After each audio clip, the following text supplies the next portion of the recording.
Good morning, everyone. Okay, it's been about a week, and you could see how much ripeness have come upon the tomatoes, all looking so lush and very red, vibrant red, really ripe. So I'll be taking this off this morning. That one's still orangey, still growing. Very ripe, and I got a bit of reds over here also that I'll be taking off, and all this look really good. Another reason for having to take these ripe tomatoes off is to give a chance to the ones that are still green to get ripe before the season's over. And that's my watermelon doing well. It's a small watermelon. I think it's I've forgotten the name now. I think something sweet honey or something like that. But the tomatoes are beefsteak, mamand, and costoluto. And this one over here, the little ones, these cherry tomatoes over here, are sweet million. And this particular one that's this big, this one, I can't get a good picture of it. Yeah, that's how big that one is. And I think it's called the buff something. It's also beefsteak. Let's see the label. That's it. Okay,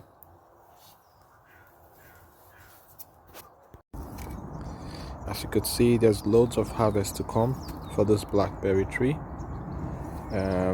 Several are ripe enough, and because I don't have a net over this plant, I wouldn't be leaving the ones that are already ripe. I'll be taking them off so the birds don't get them all. That's another view of the same plants.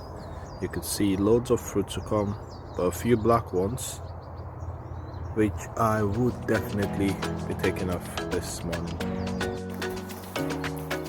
Hey, this is my blueberry tree, and I'll be taking a harvest of them.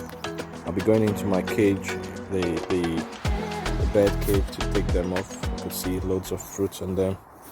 My kids don't like it when it's not really ripe, so I've left them an extra week or two, and I'll be doing the same. So I've got them growing in big tubs within, let me go back some more. Got them growing in big tubs within a cage. That's my fruit cage. Okay, you can see most of them did well this year, except for this one that's giving me loads of blueberries, but they're tiny. You could see, not really big compared to this ones. You see the difference? Sorry, that's it. And out here I've got my corn growing, sweet corn. There's another set over there. I think those are most of the things I've got. A few potatoes here and there, but most of them are volunteer potatoes from last year. That's it. Okay, and my polytunnel is now a jungle. You wouldn't believe it, but I did strip out almost all the leaves below. You know, the trusses at the bottom, you could see. But it's all looking like a jungle now. Everything's all tangled up, mainly from the fruits themselves. The tomato trusses tangling up. I do have some greens in there though, like kale. I'm trying to grow to another level before I take them out. My cucumber has fallen.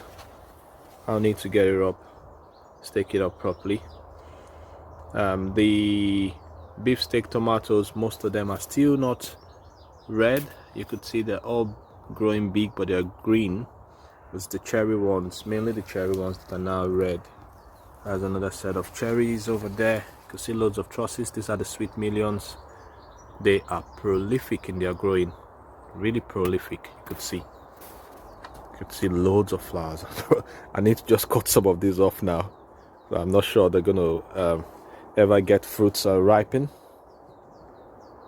Those are the ripe ones hiding over here.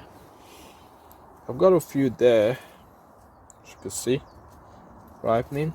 I take whatever I get. I'm not too fussy about anything. Focus on the harvest. Everything else comes later. At this point, you could see these ones. These are supposed to be, let me go close. These are supposed to be forgotten the name now. It's in Brad's atomic, yeah, grape, Brad's atomic grape, but I don't know what I'm gonna get of the fruits looking a bit weird today. This season. That's a red cherry growing very well, and yeah, this one is definitely Brad's atomic, but I'm not sure if it's fusion now or if it's Brad's atomic grape. But I would look. Let's see. Yeah, atomic fusion. That's it. Brad's atomic. Can you see that? Yeah, Brad's atomic fusion.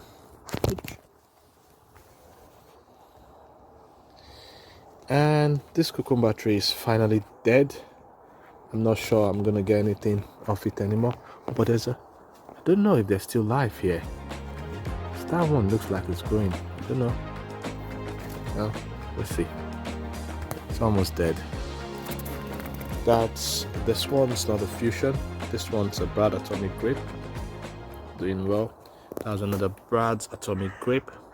Doing well. I do like them because they're sweet. They're really sweet tomatoes. I like that unique flavor. That's some sets of what we call it now, beefsteak tomatoes. I think they're costolutos. You can see them quite big. And I have another cucumber that's dying off here. Took good care of them. I just think maybe they've given me as much fruit as they like. I thought it was maybe the heat, but I don't know really. But they're dying off. This is the first time my cucumber plants are dying off before the end of the season. It's not even cold yet.